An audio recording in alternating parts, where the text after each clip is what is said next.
हर रोज एक नई कहानी देखने के लिए चैनल को सब्सक्राइब करें और बेल आइकन दबाना ना भूलें। राधा अपने पति रोहित के साथ शहर में रहा करती थी। ऐसे ही एक शाम रोहित राधा से खाने की टेबल पर बात करते हुए कहता है, राधा, आज माँ का कॉल आया था। अच्छा, क्या कह रही थी माँ जी? माँ कह रही थी कि उन्हें यहाँ पर आना है और मैं मना भी नहीं कर पाया, इसलिए मैंने उन्हें आने को बोल दिया। पर क्यों? तुम जानते हो ना कि हम दोनों ही बिजी रहते हैं, हमारे पास एक दूसरे के लिए समय तो रहता नहीं है। ऊपर से तुम माँ जी को भी बुला रही हो। अगर माँ जी यहाँ आएंगी तो माँ जी की देखभाल कौन करेगा? तुम करोगी और कौन करेगा? और वैसे भी माँ ज्यादा समय के लिए थोड़ी ना आ रही है। तुम कैसी अजीब सी बात कर रही हो यार। चलो ठीक है, माँ ज्यादा समय के लिए नहीं आ रही है, पर माँ का ख्याल रखने वाला भी तो कोई होना चाहिए ना। तुम जानते हो कि मैं भी काम करती हूँ। हाँ तो क्या हो गया, कुछ दिन के लिए ऑफिस से ऑफ ले लो। हद है यार।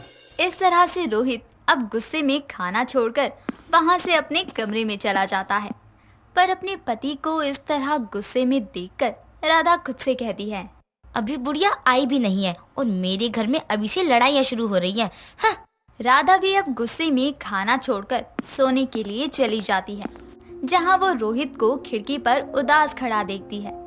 रोहित को यूं इस तरह से उदास देखकर उसे जरा भी अच्छा नहीं लगता, जिसके बाद वो रोहित के पास आती है और उसको पीछे से पकड़कर कहती है, आई एम सॉरी। कोई बात नहीं, जाओ तुम सो जाओ। नहीं, जब तक तुम नहीं चलोगे तब तक मैं नहीं जाऊंगी, और मैं अपने ऑफिस से भी छुट्टी ले लूंगी। पर अब गुस्सा मत रहो। नहीं हूँ गुस्सा, पर तुम जानती हो ना कि मुझे मेरी माँ से कितना प्यार है। हाँ मैं जानती हूँ, तभी तो मैं तुम्हारे पास आई हूँ ना, और मैं माँ जी के लिए छुट्टी लेने के लिए भी तैयार हूँ। अब मान जाओ ना। अच्छा चलो ये बताओ, माँ जी कब आ रही हैं? कल शाम को। रोहित की बात सुनकर राधा उसे गले लगा लेती है। अब अगली शाम रोहित अपनी माँ को घर लेकर आता है। अपनी सास को देखकर राधा मन में कहती है, ओह आ गई बुढ़िया, जाने कब तक ये यहाँ पर रहेगी। राधा, माँ आ गई, माँ के लिए पानी ले आओ, माँ थक गई होंगी। हाँ हाँ क्यों नहीं। राधा अब ना चाहते हुए भी अपनी सास के लिए पानी लाती है, और अब जैसे ही मधु पानी पीती है वैसे ही मधु अपने बेटे से कहती है, बेटा यह पानी बहुत अजीब लग रहा है। अजीब लग रहा है? वो कैसे? पता नहीं बेटा, देख पीकर जैसे गांव में रहता है वैसा पानी नहीं है यहाँ का। माँ ठीक तो है ना पानी, इसमें क्या खराबी है? नहीं बेटा, मेरा मतलब ये है कि ये पानी बहुत ज्यादा मीठा है, ऐसा पानी गांव में नहीं होता। बहू तूने इसमें चीनी घोली है क्या? चीनी वाला पानी है क्या ये? नहीं माँ जी, ये पानी चीनी वाला नहीं है, बल्कि ये फिल्टर वाला पानी है। फिल्टर में पानी मीठा हो जाता है। पता नहीं कैसी गवार सास है, इसको तो ये भी नहीं पता कि ये पानी फिल्टर वाला है। राधा अब खाने की तैयारी करने के लिए चली जाती है, तो वहीं रोहित और उसकी माँ आपस में बैठकर बातें करते हैं।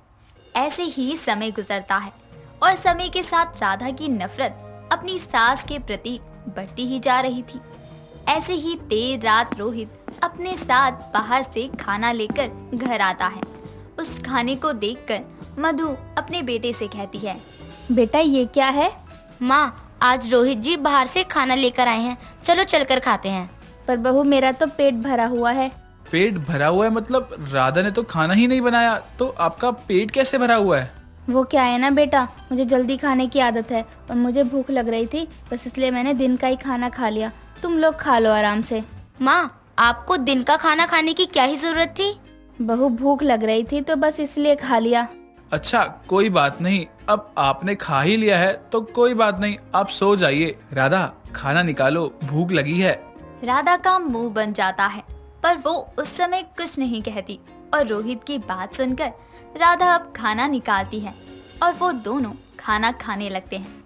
खाना खाते हुए राधा अपने पति से अपनी सास की बुराई करते हुए कहती है, रोहित तुम्हें नहीं लगता तुम्हारी माँ के को ज्यादा ही टेंड्रम है? ये नहीं खाना वो नहीं खाना, मुझे जल्दी भूख लगती है तो कभी पानी अच्छा नहीं लगता। हद है यार। बस करो राधा, माँ की ये आदत शुरू से ही है, इसलिए माँ को कुछ मत बोलो। वैसे भी माँ कुछ ही दिनों के लिए तो आई हैं। और हाँ, ये मत भूलो कि तुम मेरी माँ की बुराई मेरे सामने ही कर रही हो। मेरी माँ की बुराई करना बंद करो। राधा अपने पति की बात सुनकर अपना मुंह फुला लेती है और ठीक से ना खाते हुए वहाँ से अपने कमरे में चली जाती है। पर ये सब कुछ दूर खड़ी मधु सुन लेती है पर उस समय मधु कुछ नहीं बोलती। समय गुजरता है। इस तरह से अब आए दिन राधा अपनी सास की बुराई ही करती है, पर राधा के मन से मधु के लिए मैल निकल जाए, बस इसलिए अब मधु अपनी बहू के कामों को भी किया करती। ऐसे ही एक सुबह राधा अपने कमरे में सो रही थी। तभी उसकी सास मधु उसके कमरे में चाय लेकर आती है और उसे उठाते हुए कहती है, बहू बहू उठ जाओ, सुबह हो गई है। माँ जी अभी नहीं उठना, मन नहीं है उठने का, थोड़ी देर बाद उठती हूँ। पर तेरी चाय ठंडी हो जाएगी, उठ जा। माँ जी आपको सुबह सुबह कोई और काम नहीं है क्या? जब देखो परेशान करती रहती हो। जाओ अब उठ गई हूँ मैं। ठीक है, यहाँ टेबल पर चाय रखी है, तो चाय पी लेना, नहीं तो चाय ठंडी हो जाएगी। मधु अपनी बहू को चाय देकर वहाँ से चली जाती है। तो वहीं अब राधा भी उठती है और अपनी घड़ी में समय देखकर कहती है, हे भगवान, सुबह के 10 बज रहे हैं, रोहित भी चले गए होंगे।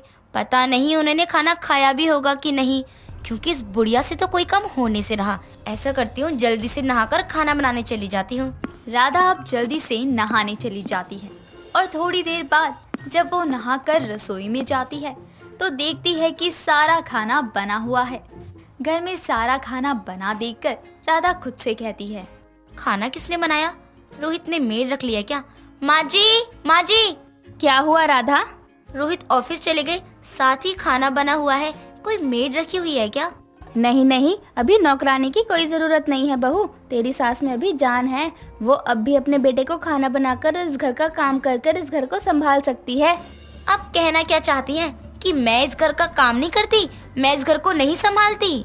ये कैसी बात कर रही है बहू तू? मैंने ऐसा कब कहा कि तू बिजी रहती है?